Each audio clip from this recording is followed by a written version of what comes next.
Welcome back to the morning show here on Arise News. Despite the steps of progress being made, women in Nigeria are still largely underrepresented in various fields, most especially in positions of leadership. Women in Management, Business and Public Service, WIMBIZ, has over the last 18 years implemented programs that empower and advocate for greater representation of women in leadership positions in the public and private sector. We're now being joined by the chairperson, Bunmi TALABI, and Executive Council member, Ijeoma Taylor. Good morning. Welcome to the program. Morning. Thank you for having us. No, it's a morning. Thank you for having us. So I actually think I'm going to start with the annual WIMBIZ conference, which is coming up in a few days. Can you tell us about that? Yes. So this year our theme is Shaping the Future, Strategizing to Win. It's quite tactical this year. We have a lot of technical sessions. We want it to be very practical so that the participants, the attendees, go away with specific strategies, specific plans of action on practical issues like understanding consumer behavior, reaching the unplugged, planning for retirement, collaborating to win, navigating the all-boys club, and so on and so forth. We're going to start off the day with that, with a session that's called Collaborating to Win. And we've invited the chairman of the Nigerian Stock Exchange to moderate that session. And he's been joined by Aswe Igodalo and Danladi Verheijen of Verod Capital. And they're being joined by Dr. Amy Jadesimi and Mrs. Uju Ifejika. And the idea is for women to talk about their experience, women who have seemingly succeeded in male-dominated industries, to talk about what the experience was like and what they had to, what the steps they had to take to make sure that they could keep their identity yet still collaborate across gender, so that a successful outcome could be reached. What was why such a shift in going so tactical? What was, were you guys doing research? Were you finding that the feedback you were getting in the feedback, because I mean, this is sort of a staple event every year, for you to decide to do a deep dive, what was the motivation? Where did that information come from? So last year's conference was very inspirational, and it was good. It was fantastic. It was wonderful. One of the highest attendance, if not the highest attendance that we've ever had. But this year we decided that, you know what, it's great that it's inspiration, that we do these inspirational events. But it is, after all, a business conference. So it's going to be like 2 days of coming into business school. Okay, almost. Okay, it's like it's going to have useful things for women who want to get on boards, for corporates, for women in management, as well as women who are in business. And we're also having a session for women in public service. We've actually entitled that session Swimming with the Sharks. And the idea is, start thinking, if you want to run in 2023, the time to plan, the time to get involved is now. So the idea is something practical for our target audience. And our target audience is women in management, women in business, and women in public service. And so are we going to start to see that, where you sort of have an inspirational and a tactical, is this sort of a new strategy for WIMBIZ going forward? Sort of have 1 year off, 1 year, sort of different themes? So the ideas depend on the conference planning group, as it were, and also on what is necessary, considering what's going on in the country or in the world. So I don't think we're going to have any sort of strict rota that 1 year tactical, 1 year inspirational. It's going to be what is relevant and what is most useful at this time, and then also dependent on the group that are called to come and plan the conference. So Ijeoma, can you tell us the date and venue for the conference? So the conference this year is always in November every year. It's a flagship event, so we have it in November every year. This year it's on Thursday and Friday this week. That's the 7th and 8th of November, and it's going to be at Eco Hotel. And what happens for people who can't be there on Thursday and Friday but still want to participate in some way? So we started something a couple of years ago. It's called live streaming for the conference, and it's been very successful. So we have to recognize that women can't always be physically where they have, no, even men. You can't physically be where you want to be at every point in time. And we're not a Nigerian organization. We like to think bigger than that. We're an African, and if we like to also think global organization. So we have women in diaspora who want to participate. women outside Lagos who can't travel to Lagos. And so we have this live streaming session. And what you essentially can do is log on to, you can register for that at a separate fee. If you log on to www.WIMBIZ annual conference /live streaming, it's 20,000 naira, forgive me, if you pay in naira, or $50 if you're registering from, from diaspora. Yes, it's been very well attended. I think we've got a very high rate of registration at the moment, I believe, and it's. I'd like to toot our horn and say that last year was quite successful, and we hope that this year will be even better with the advancement in technology, etc. How many people do you have registered now? And can people still register? So people can attend. You can turn up on the day to register. It's at a premium. We prefer for people to have registered ahead of time because it helps with planning, the processing and everything. But what we've done this year to manage the crowd, we've enhanced our registration process. So we're going to start registration from the day before. So people who have pre-registered and they've already paid, they can actually come the day before, pick up their conference pack and so on and so forth. Wow. And that works really well for the people coming from out of town. We have a lot of people coming from Abuja, from Port Harcourt, and from different parts of the country, and from Ghana, and from England. Wow. Yes. So amazing. And most of them are lodging at the hotel, so they can just come downstairs, pick up their pack, and then the following day they can just stroll right in without having to go through the registration process. And then on day one of the conference, when we have the large crush of people, that we've split the registration into 2 rooms. So people who have pre-registered, they can go to one room, and then people who are coming to pay for the first time, register for the first time, they go to a second room. So that will enhance and make it smoother, make the process smoother as well. In addition, because we have a lot of people that arrive early, some people start arriving as early as 5 a.m. We organized the networking breakfast last year, and it was so popular, we said, oh, we'll just limit it to 100 people. And the idea is that it's like a speed networking session. They're taught how to perfect their elevator pitch, because our point of view is that you need 30 seconds. You need to be able to state your value proposition within 30 seconds, just in case that opportunity arises and you meet someone that you've been trying to meet for the last 5, 10 years. So we train them. This is how you perfect your elevator speech. And you are now going to meet between 50 to 20 other people. We're going to time it. You have, X number of seconds to say your pitch, and then the bell goes, you keep quiet, and then you listen to the other person, and then the bell goes again, and you move on, you move on, you move on. So the idea is several-fold. You get to meet people before the conference starts. You get to be productively engaged while you're waiting for the conference to start. And then you make friends so that when you go into the conference, you can sit together, and so you don't feel on your own and all that. So I like that, because with this massive attendance that you had last year, which you're hoping to replicate, I'm sure, and even improve on this year, some people will get lost and fall between the cracks if they don't have certain networking skills. So you're really taking this nuts and bolts approach, like to everything, teaching people how to network.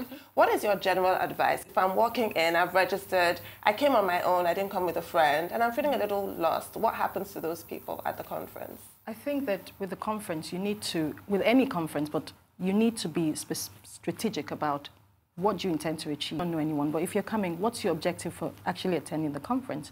Are you hoping to network? Are you hoping to, what are you planning to do? You've got to be quite strategic. And in doing that, you then say to yourself, well, I have to be at my most charming. I have to smile.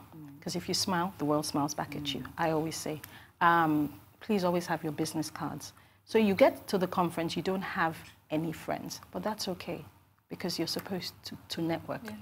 And like Bunmi said, what is your value proposition? You must be able to make conversations that resonate. So it's not just handing your cards to people, but if you hand your card to somebody, do you have a conversation that resonates with that person long after you've gone? And so it's important that you're mentally ready, not just to learn, because there's a wealth of opportunity for learning, but for networking, for making new contacts, and of course, giving out your cards. But also, we must always remember, following on from the conference, you must keep up with those contacts that you've made. Otherwise, you've just given out a whole lot of cards and you've done absolutely nothing with it. So the networking does extend beyond the conference. That's a really important point. And is it for, well, it's WIMBIZ, but can men attend? Are men welcome as well? It's so funny. We're getting this question more and more. Last year, we saw a number of men in attendance. And this year, we had a meeting earlier on with the Nigerian Stock Exchange, and one of the points that they raised was that gender balance is a two-way thing. So it's not just men including women, it's also women including men. So they said for this year's conference, they're sending their staff, not just their senior female staff, but some male staff as well. And I'm like, great, you know, because it's a conversation. We need everyone at the table. We need everyone talking so that we can communally find solutions to the challenges that we face as a nation. So we welcome the brave men who decide that they want to attend, you know, with their female colleagues or with their wives. That's perfectly fine.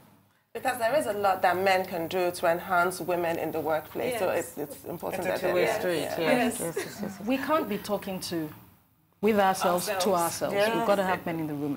And also, as Bunmi mentioned, the plenary collaborating to win, we can't talk to ourselves about how to navigate the old boys club. We need to have those conversations. And I think, to be fair, we've got 7 plenaries and 6 deep dive sessions, and we have quite a large number of male speakers on those panels. It's almost even. Oh, okay. I didn't count, but no. I know that everybody is well represented. Number, so it's well represented between male and female. So please, the men are very welcome to attend. They'll be in good company. And the deep dive sessions, the schedule, like people can plan ahead, because one of the things you're saying is come with a plan, which means you can plan ahead, you can be intentional about what sessions do you want to go to, who you want to meet. You could even almost have a pre-list of the people you want to meet. Is all that stuff on the website? So upon registration, the deep dives that are available for you are, you're expected to select one at the point of registration. And what we've tried to do is to cover a range of topics across the deep dives that will appeal to different people. We have one session that talks about, that is titled Mr. and Mrs. Inc. That will not appeal to everyone, but it will appeal to quite a number of people who are looking to go into business or are in business with their husbands. And that session talks to how do you live and work together, still have a great relationship at home as well as in the office, build a great business. We're going to ask you to pause right there because we're going to go on a short break and come back to you and hear more about your own deep dive. Yes. We'll be right back after this message.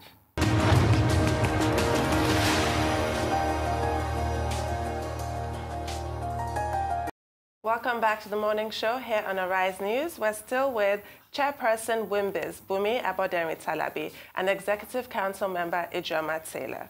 Now, just before the break, I did warn you. I wanted to do a deep dive into the two of you, sitting here, composed, assertive, clearly so knowledgeable, and what have you, but Rome was not built in a day, right? So I wanted to know how you both got here and what are the skills that you think should be imparted. I mean, we do have the highest number of out-of-school children in the world. Most of them are girls. Even our girls that are in school, even the top schools, do not learn skills like elevator pitch, networking skills, and even being really strategic. You mentioned, Bunmi, earlier how women in the workplace have to avoid a loss of identity. These skills are not taught. So how did you learn? I'm going to start with you, Ijeoma. Well, first of all, I will say that I was lucky enough to work, first of all, in an organization that really encouraged women and men, but particularly the women, to have mentors and buddies. And this is something I took advantage of quite early on in my career, and that has propelled me till this point. Now, in terms of my association with WIMBIZ, I started to go to the WIMBIZ conferences, I think about 11 years ago or thereabouts. And very quickly, I started to volunteer. I identified 1 or 2 women. They were not necessarily WIMBIZ women, but I think I went to a conference that resonated. It talked about, you know, really forming relationships with your mentor and taking that on. And going forward, WIMBIZ, my association with them, they gave me the opportunity to work on the conference planning committee, for example. That allowed me to meet women who I ordinarily would not have had a close relationship with. And, you know, it's interesting when you meet people who inspire you, you find yourself wanting to be the better version of yourself. Specifically with WIMBIZ as well, I was invited to join the WIMBOARD Institute Planning Committee. And that allowed me to look at things like curriculums to, if you want, you know, to train women to get on boards. So in terms of my specific experience with WIMBIZ, that gave me the opportunity to see women doing great things. Women not just, you know, talking the talk, but actually taking action to see that things like gender disparity, you know, etc., are addressed. And I felt myself like, you know, this is something good. And fast forward a few years, I'm now on the Executive Council. So I think my learning was good. But I'd like to say specifically also, one of the programs I'm particularly interested in WIMBIZ is the Big Sister program, as well as the working winning without compromise. It's interesting you talked about girls. We, especially in today's world, there's so much social media gives our children that we have to be deliberate about what kind of positive role models that they see. And in WIMBIZ, we've got these two programs called the Big Sister program as well as Winning Without Compromise. That requires us to go to schools. We've been to Ibadan, we've been to Oyo State, we've been to Niger State, we've been to the north. And, you know, it's interesting to see just how keen the young ladies are. And, you know, we take these things for granted. But some of these schools, when you speak to the ladies, you find out that you motivate, you know, you build a seed. And that seed goes on to yield fruit. And we hope that they will also pay it back.